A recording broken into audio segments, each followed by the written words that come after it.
Today I'm doing a very brief update because I've done a bit offline and have learned a few valuable lessons.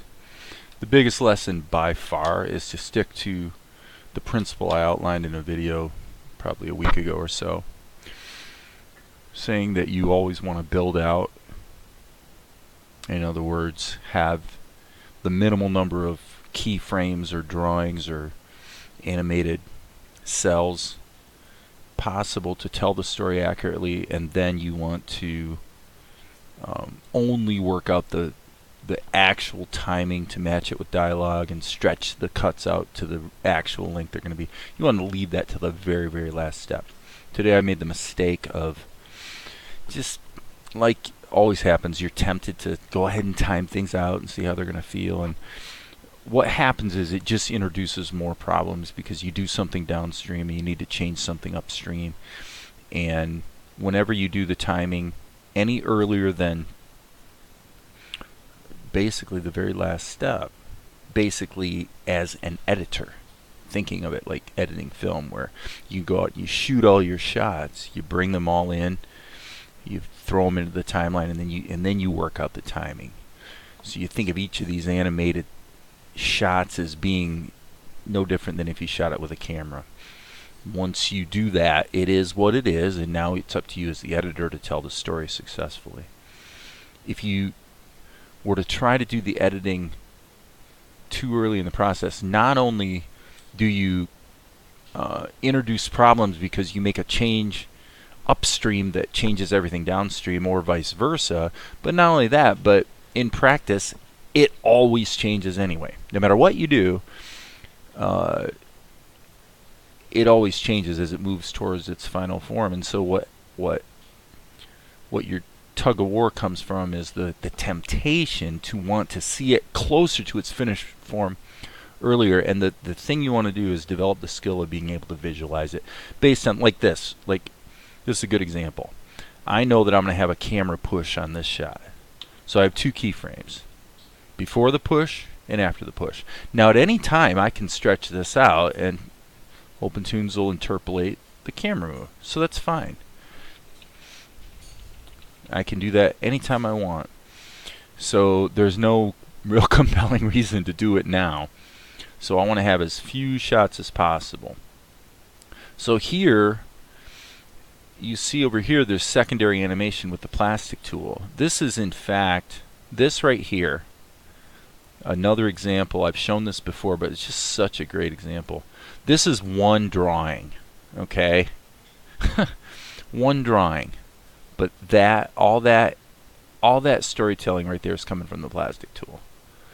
So it's a really useful tool to have in your toolkit. And the cool thing is, if we jump down to this sequence down here, you can see that actually, let's turn this on, and then I'll hit the X key, so I'm actually in well, it's in build skeleton mode. I could be in animate mode as well, but actually let's put it in animate mode so it animates along. What you can see is that mesh fits that character, and that skeleton does as well. Well, if you go upstream here, that's a completely different mesh and a completely different skeleton.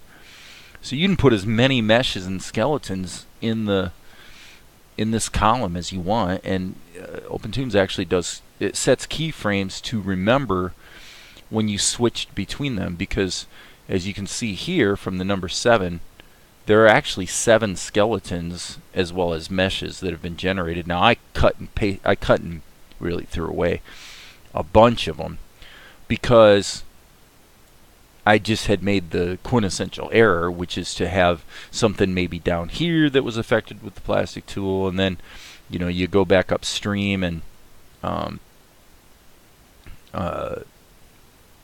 anytime you make a change up here, all the keyframes either ripple edit, or suffice to say, you change something upstream, everything's wrecked downstream. You have to go down here and well, I'll give you an example. If I took this and stretched it down for a longer period of time, now as you can see, all of this has to be dragged back up to compensate for that move. So your choices are two. Either make sure, if you're going to fiddle with timing, that if you don't want to do a lot of, find yourself spending 3/4 of your time fixing what you just broke. If you don't want that, then you either better work in a linear fashion from beginning to end, which assumes that you know how that story's going to look. If you make one mistake, you're going to have to go in and change things and, again, compensate for those changes. My philosophy increasingly is the whole idea of trying to pin down that timing and make it exactly what you want. It's just a waste of time, because I know this is going to be about like this. This is going to be blah blah blah blah blah blah blah blah blah blah. Okay, that's what I know is going to happen, and it's going to take about. It's probably going to take about 5 to 6 seconds. I don't need to stretch all these frames out to know that this is going to be about 5 seconds. And even if I did time it out, what's going to happen is it's going to turn out to be not exactly the 5.5 seconds that I chose. It's going to wind up being something else. And by stretching it out, all I did was create a situation where I have to scroll through miles and miles of frames to get to whatever I want to look at the time. This is manageable. This is about 100 frames. 100 frames for a scene that is going to be, oh man, I mean, this is the back half of a scene that's probably about 4.5 minutes long. So this has got to be 2 minutes here. And that sounds about right. I mean, it might be a little less. Any given shot tends to average about 3 to 4 seconds. This shot will be 3 to 4 seconds. And on it goes. And those averages tend to hold true. It's not a hard and fast rule, but so anyway, I can go in here. I don't know if I will check one thing with the plastic tool. Let me just see something here. I'm curious about if I stretch this down, can I also use the Q and the W keys to toggle between meshes? It looks like I can't. So that's okay. That means that when I'm ready to deal with some of these other plastic tool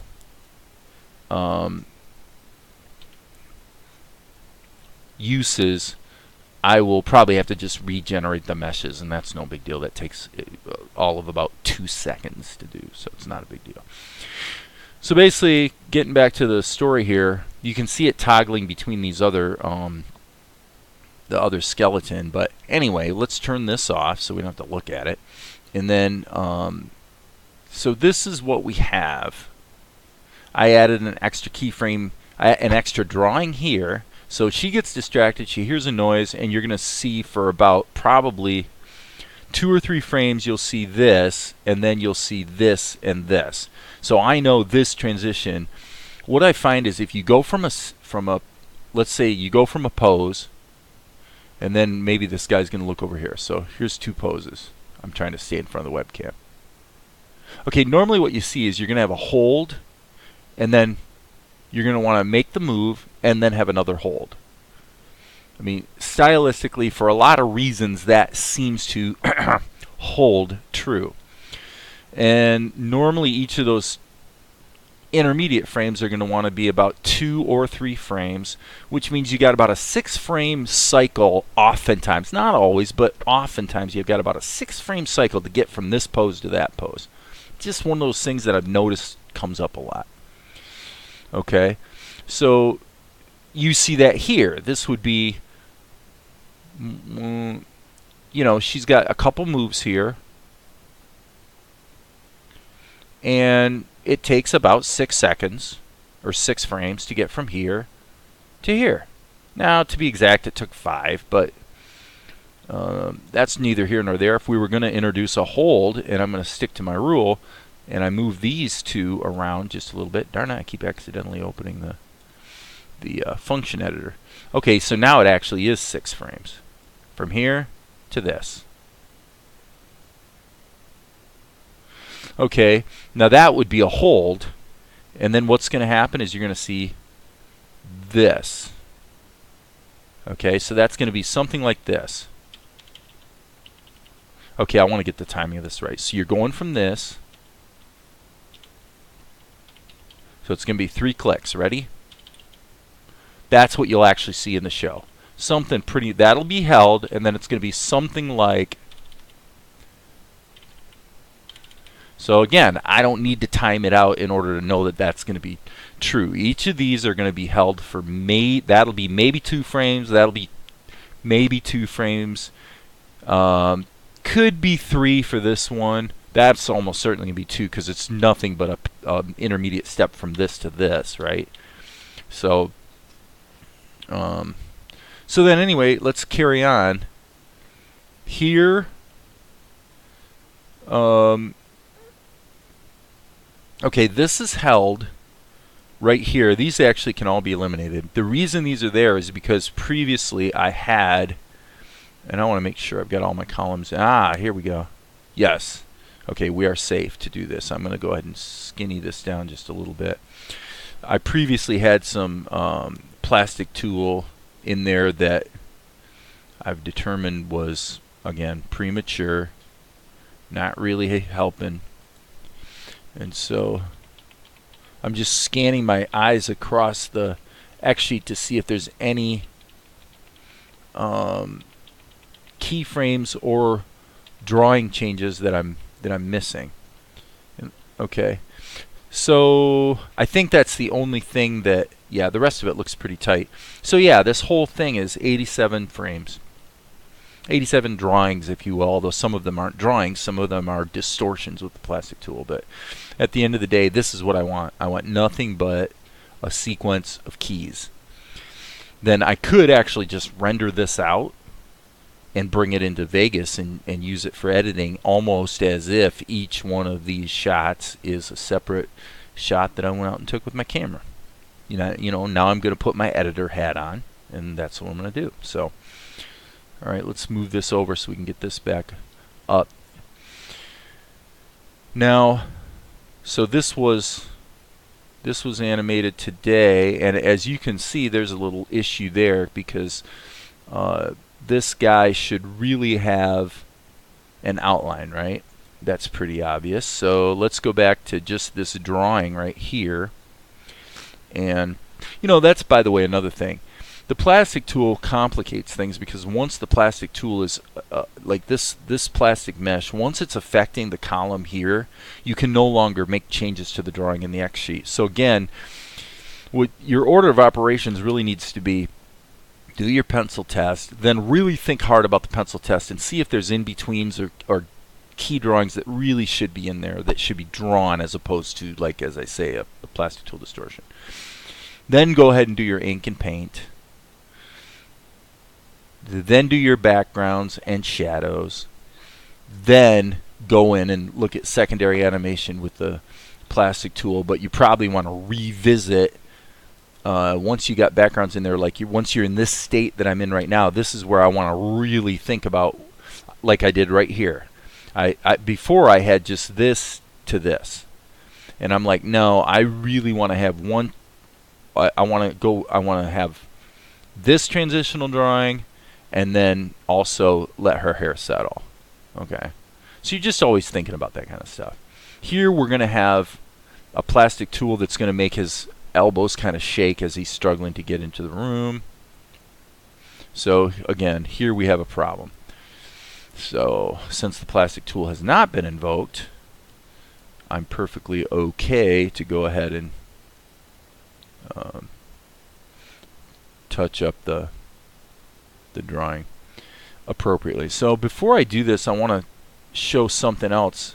I was let me see here. I want to be hitting the B key. Yeah. Okay. This window right here is called the locator, and I actually spent a couple hours today trying to figure it, because I knew I had seen the locator in the past, and I dismissed it as being something that was probably pretty useless, actually, because what it does is it centers on your mouse. No matter where your mouse is, the locator centers on it. Well, I want to tell you, the last couple days of doing ink and paint,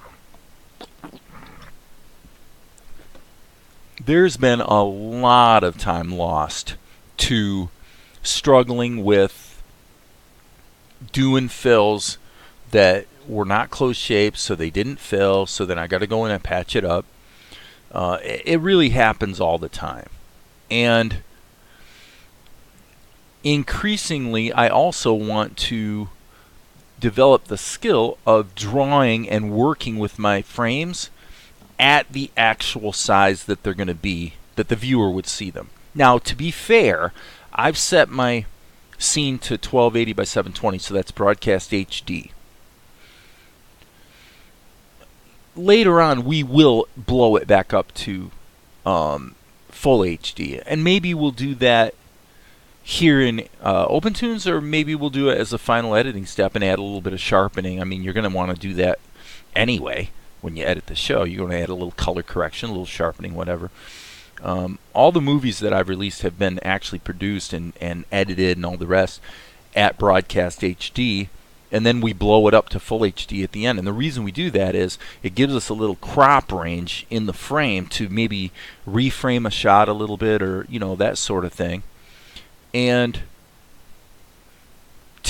in 10 years, no one's ever noticed that, secret, actually this movie was produced and edited and scaled up from broadcast HD.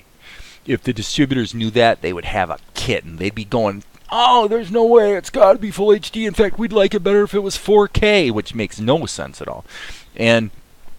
But if they don't know, they never notice. How do you explain that? Well, it's because the fixation with that it's got to be full HD is baloney. It's frankly complete baloney. So anyway, getting back to the locator, the point is that when you're doing inking, the locator is kind of cool because since I'm wanting to work at the actual resolution of my of my screen, I don't want to be zooming in all the time. Now, to be fair, I really should just do this and not be an idiot about it. So I will do that this time. But in the course of normal inking, when you're just cranking through and it's not already painted like this, I'm thinking that the locator is going to prove pretty useful because if I'm at normal resolution, it shows me, I can see if there's a gap in my drawing. And I can also get a little better sense of what I can get away with. I mean, here we see, like right here, I can see a flaw. And now I have to have an argument with myself because I say, well, as a viewer, I can't see that the knee isn't outlined perfectly. I can't see that. So do I care? The locator says it's wrong. My eye says it doesn't matter. Well, the point is that it's my choice. Do I want to nitpick that or not? There is no right answer. There really isn't. So I'm just going to, and you can see the complete flaw in the whole. I mean, that this drawing is quite flawed because I actually drew this with the paintbrush tool. I just wanted to get another in-between in there. So you can see how comparatively lame it is. Well, let's go to the next drawing. And that's definitely better. Wouldn't really hurt to fix that up, right?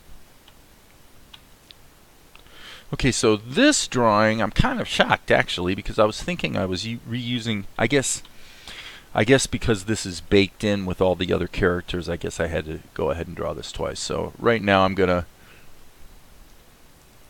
So in this case, mainly because it's already painted and we see the background, so we're not drawing fresh ink, if you will. We're trying to trace where it's already been painted. So this is a little more persnickety than your average inking job, because normally when you're inking, you're creating fresh lines over top of the pencil test. And if it's off a little bit, it doesn't matter, because sometimes you actually improve the drawings a little bit at this stage. In this case, I have to be fairly precise, so that's why I'm zooming in.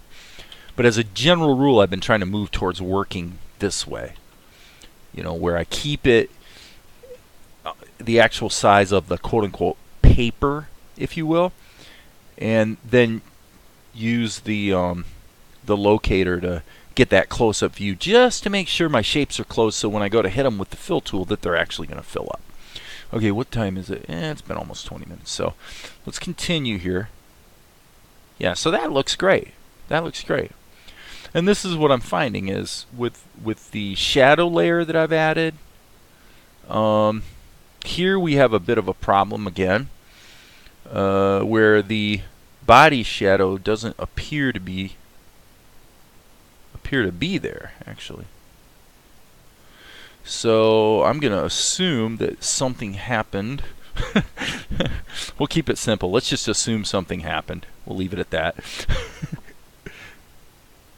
Okay, so let's just go ahead and fix this guy. 1, 2, 3. And of course her body would cast a shadow on him. I know what's going on.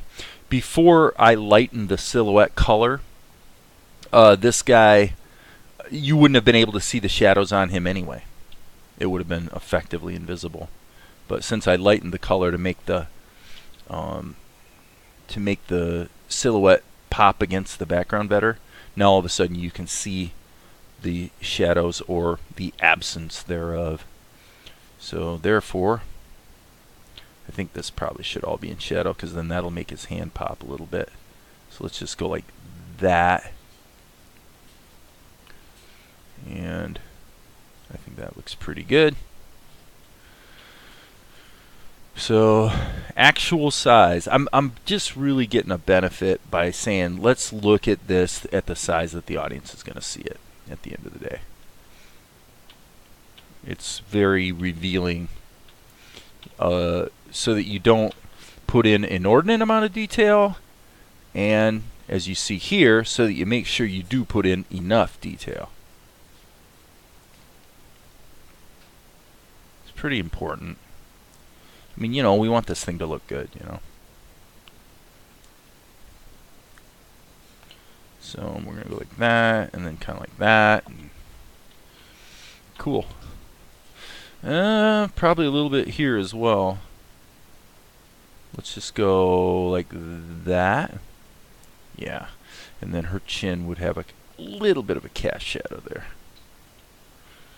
Okay.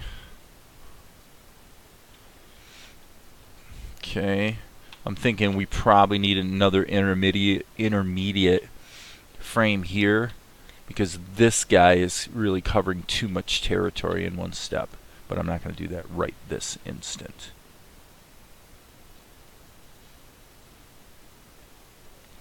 Okay.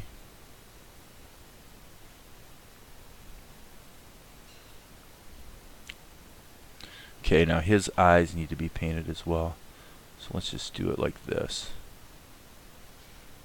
And probably, yeah, just put, see, it's nice to just leave that edge in there in the shadow of the, or in the shoulder, because that way you see the shoulder. If it was all in shadow, you probably wouldn't see it at all, but just leaving a little bit of it illuminated makes it pop a bit, if you will. Okay, so all right, so obvious problem here on frame 33 is that this guy's eyes are missing. So boom, boom. Okay. And again, hitting the N key just to make sure we're on our keys. So we got this action going on. As you can see, by the way, this background painting is quite different because I went into Krita. I'll show you real quick. This is what it was before, and I realized a couple things. Number one, we needed more illumination here so we could see the bad guy sneaking up on Akari back here, right here. He was not popping against that background nearly enough, so I went ahead and added a gradient or two. And then I realized, you know what, I left out the table and the vase and Ninja number 2. So I took the table, vase, and created them with a shadow layer, which I then merged all together, and I did the same thing with Ninja number 2. So once you brought that back into OpenTunes, you see, and you're not really thinking too much about Ninja number 2, so he's just kind of a frozen guy at that point in the frame. Okay, onward and upward. So now we're just hanging out here doing our thing.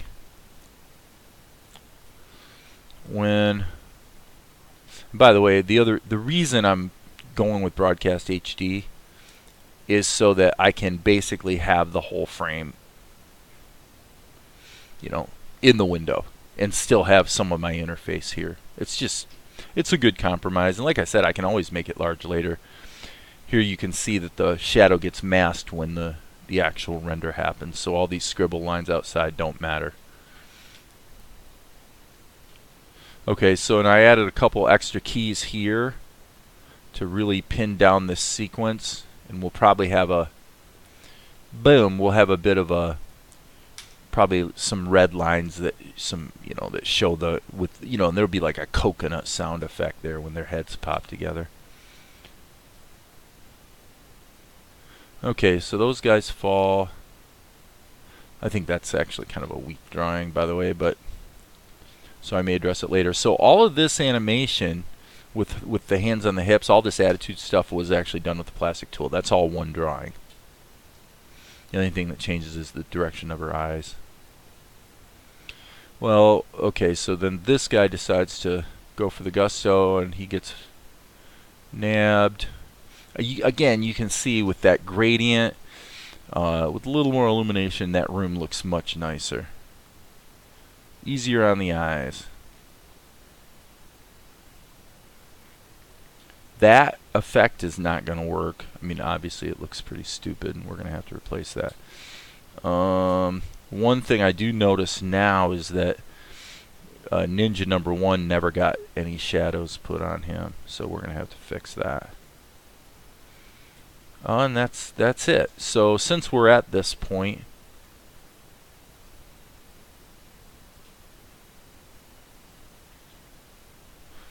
I think I'll go ahead and deal with his shadows. And that would be the body shadow on frame 57. So hitting the B key, and whatever I do is going to be repeated a lot. So planning on that. And frankly, that's probably about right. Okay, with maybe just a little bit down there. Okay, so now we're going to hit the S key and select. Okay, and then we're going to go Control V, Control V, Control V, Control V.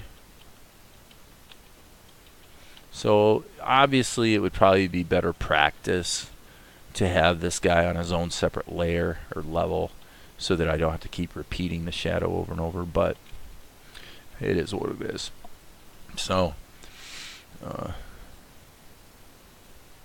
I have been trying to keep all the characters in one level. I don't know if there's really a good reason for that. Having each character in their own level would probably be smarter, especially since I am keeping the characters down to essentially 2 levels. The character and then their shadow. So right there's a problem. Kari's eyes are not filled in there, so boom.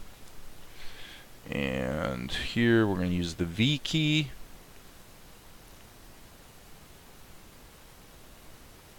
I'll tell you, using the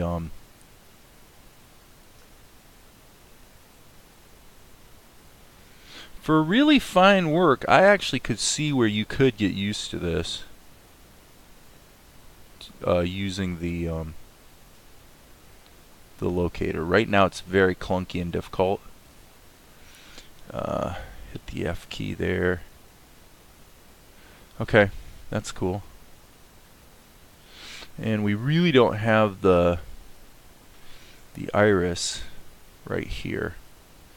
So I wonder if it's possible to actually go in here and paint.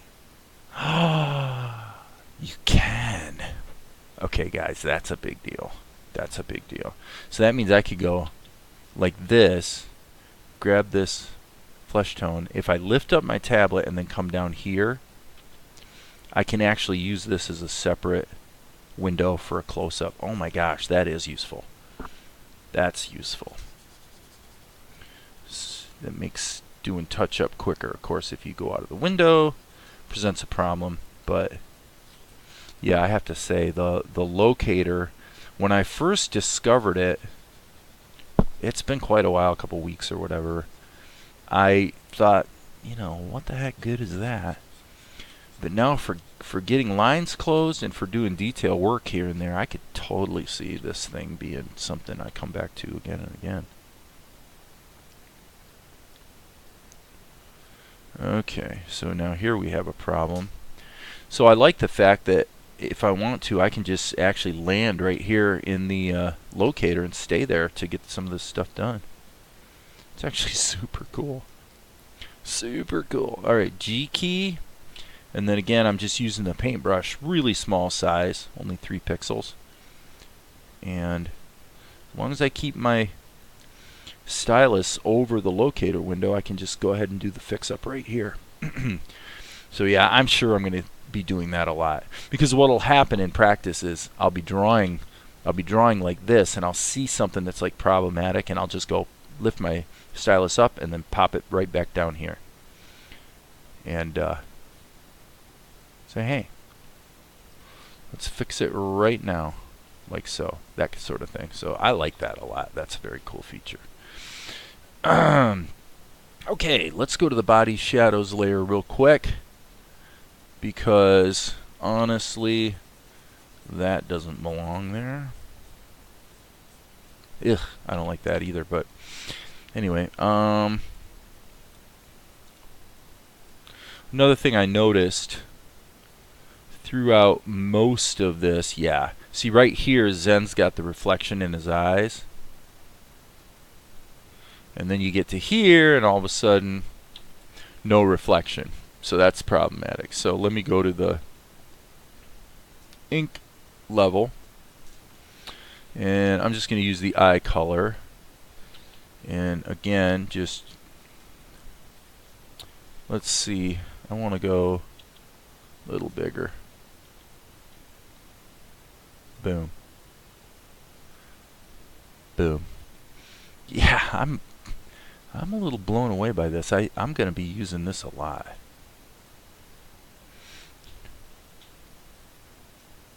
Okay, right here, I would say same situation to a degree.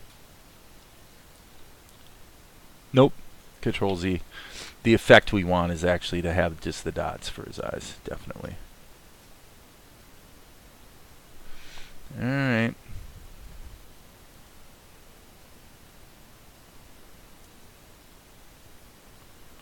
Okay. Yep. I have definitely become enamored of the locator window. That is one butt-kicking feature.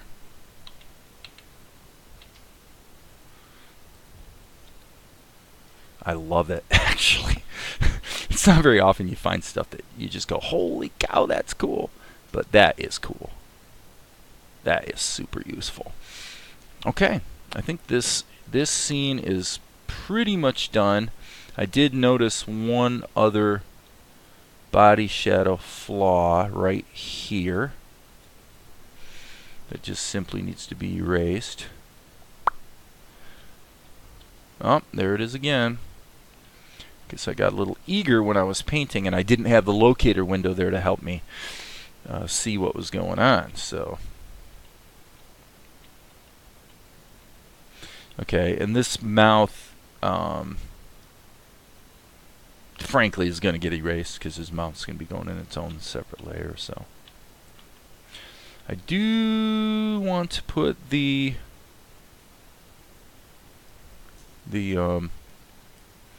reflection in the eyeball here as well. So again, I want to hit the eye color, and I'll just go here, hit the paintbrush, boom, and just is easy to, yeah, we really can't see the other eye, so that's fine.